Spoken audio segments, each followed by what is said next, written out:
వెళ్తామంటే ఇంట్లో ఉన్నవాడు, ఆ మాట చెప్పండి, ఇంట్లో ఉన్నవాడని హడావుడిగా హడావుడిగా హడావుడిగా పరిగెత్తున్నాడు. అయ్యారు చెప్పకుండా జాగ్రత్త. ఇంట్లో మనము ఏం చేస్తున్నామో, బయట ఏం చేస్తున్నామో, ఒంటరిగా ఏం చేస్తున్నామో దేవుడు చూస్తున్నాడు. హడావుడిగా పరిగెత్తుకుంటూ వెళ్ళి మరి ఎంత నిజంగా వాడికి కనుక గ్యాస్ కనుక ఇప్పుడు కనుక మనం రన్నింగ్ వేసి పెడితే ఖచ్చితంగా ఇండియాకి, ఇజ్రాయెల్ దేశానికి ఖచ్చితంగా వాడు గోల్డ్ మెడల్ తీసుకొస్తాడు. పీటీ ఉషా కంటే కూడా రన్నింగ్.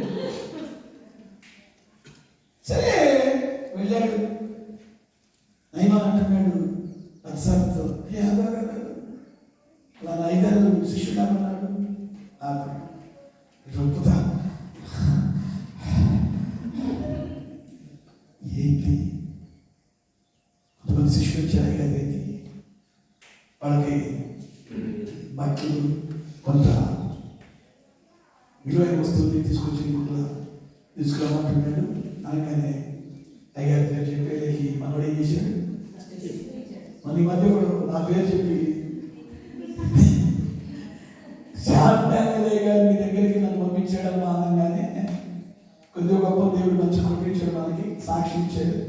నా పేరు చెప్పగానే వాళ్ళకంట 7,000 రూపాయలు కనుక, మీ కనుక 7,000 రూపాయలు కనుక, కొన్ని బట్టలు, కొన్ని చీరలు మొత్తం ఇచ్చి పంపించారంట. తర్వాత 3 రోజులు ఆయన నాకు ఫోన్ చేసింది గూడూరు నుండి, బాబా ఫలానా పాస్టర్ అంట నీ పేరు చెప్పి వచ్చాడు బాబా. ఏ పాస్టర్ అంటే ఫలానా ఇజ్రాయిల్. ఏ ఊరని చెప్పాడు? సింగరాయకొండ. సింగరాయకొండలో నాకు తెలిసి ఇజ్రాయిల్ ఊరండి. లేదు బాబా నీ పేరు చెప్పాడు, ఇక మీరు మా అయ్యది కదా, మాకు తెలిసాను కదా. ఏమని చెప్పాడు అండి అంటే నేను ఇబ్బందుల్లో ఉన్నాను అని చెప్పాడయ్యా. నువ్వంట మా దగ్గరికి పంపించావంట కదా, ఇప్పుడు నువ్వంట ఫలానా పెర్సియాని ఊళ్ళో ఆంటీ దగ్గరికి వాడు బాగా నీకు డబ్బులు ఇస్తారని చెప్పింది చెప్పాడయ్యా. మరి ఉన్నాడా నీ పక్కన ఆంటీ అంటే 3 రోజులు అయిందయ్యా అంటే వాడికి ఆ పంపించాడు. చూడండి, నా పేరు చెప్పి ఒకవేళ భవిష్యత్తులో ఎవరైనా పెద్దయ్య గారి పేరు చెప్పి మా ఆయన వాళ్ళ పేరు చెప్పి నేను వస్తే వాళ్ళకి శుభమని కూడా నేను చెప్పబాకండి. ఆమేన్. హల్లెలూయా. నయమాన్ చేసిన పని ఏంటంటే, ఎందుకంటే అయ్యగారితో ఉండేది ఏం కలిగింది? నమ్మకం. అమ్మ చెప్పండి, ఏం కలిగింది? నమ్మకం. ఏలిషాగారితో ఉన్నాడు కదా, పక్కన ఉన్నాడు కదా, చదువుకుంటున్నాడు కదా, రాగానే మంచిగా ఇచ్చాడు కదా, ఇవన్నీ మొత్తం పెట్టుకుని ఇక కాకుండా మొత్తం ఇస్తానని మొత్తం ఇచ్చి పంపించాడు. మనోడు తన విడానికి మొత్తం రాసుకుని ఏమి తెలియదు పిల్లంట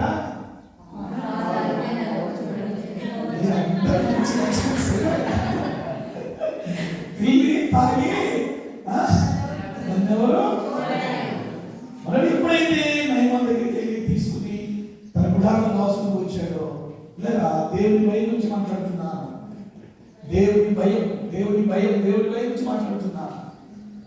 ఒక నాయకురాలు, ఒక సేవకురాలు దేవుని భయం అనేది లేకపోతే ఖచ్చితంగా శాపగ్రస్తమైన జీవితంలోకి వెళ్ళాల్సి వచ్చింది. ఏమి తెలియదు ఎలిషాకు నిలబడగానే ఎలీషాకు ఏమన్నాడు? ఆ మాట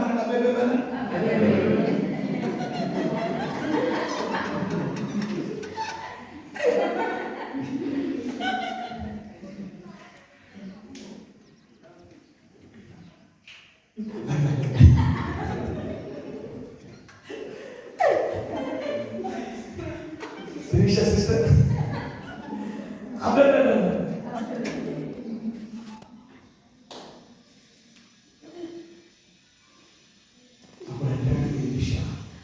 నీవు ఆ మనుషుని రథము ఎదుర్కొంటూ వెళుతున్నావు. నా మనసు నీతో కూడా వాడు వదిలించుకొని దాన్ని తగ్గించుకో. సింపుల్ అంతే. వాడు వదిలించుకో తెలుసుకున్న దానిని తగ్గించుకో. సో అతని మీద ఉన్నటువంటి శాపం అతని మీదతో ఉంటేనే ఓకే, నో ప్రాబ్లం, ఎందుకంటే తప్పు చేయలేదు కాబట్టి వాడు పనిష్మెంట్. కానీ అతని కుటుంబం ఏం చేసిందండి? నీకు నీ సంతతికి. సో నేను ఇక్కడ మీకు చెప్పాలని ముఖ్యమైన మాట ఏంటంటే, కుటుంబంలో ఒక భర్త దేవుని భయాన్ని కోల్పోతే దాని ప్రభావం కుటుంబంతో పడింది. కుటుంబంలో ఒక భార్య దేవుని భయాన్ని వదిలితే దాని పర్యవసానం కుటుంబం మీద పడింది. అర్థమవుతుందా? చెప్పండి, అర్థమవుతుందా? హల్లెలూయా. సో ఎలీషా దగ్గర ఉండాల్సిన వాడు నయమాన్ దగ్గరికి వెళ్ళి అతని ధనాన్ని తీసుకుని తన గుడారంలో పెట్టుకున్న ఫలితం అతని జీవితంలో ఏం మిస్ అయింది అంటే అతనికి దేవుని భయం. అసలు వాస్తవానికి ఏ భయం పోయిందంటే దేవుని సేవకుడు భయం లేదు అతనికి. ఇక్కడ దేవుని సేవకుడు దేవుని సేవకుడు భయం లేదు కాబట్టి అతని జీవితంలో ఆటోమేటిక్గా దేవుని భయం లేదు లేదు లేదు. సో మన జీవితంలో ఖచ్చితంగా ఏ భయాలు ఉండాలని నేను చెప్తాను.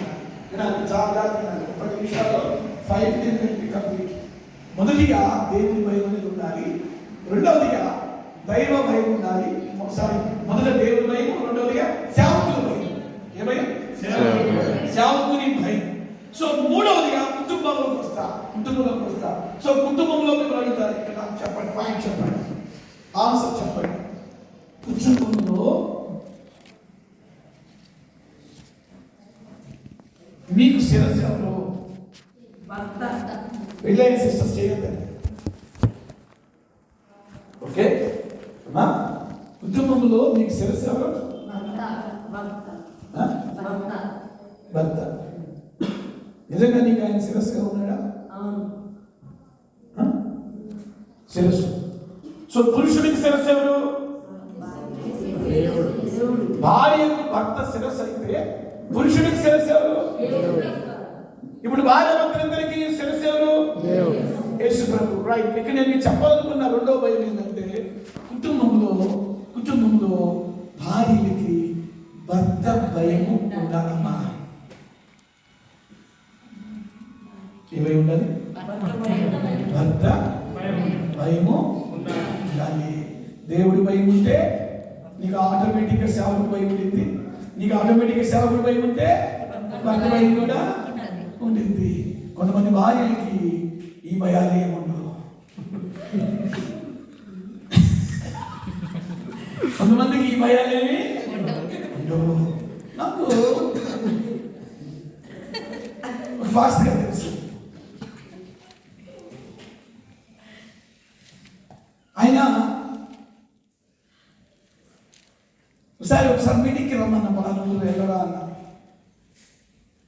వస్తానన్నాడు. తర్వాత రాలా.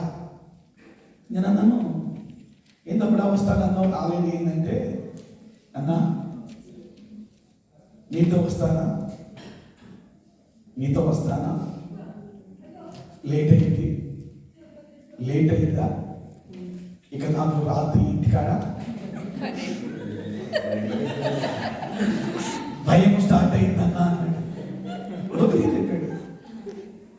నా టీంలోనే ఉంటాడు.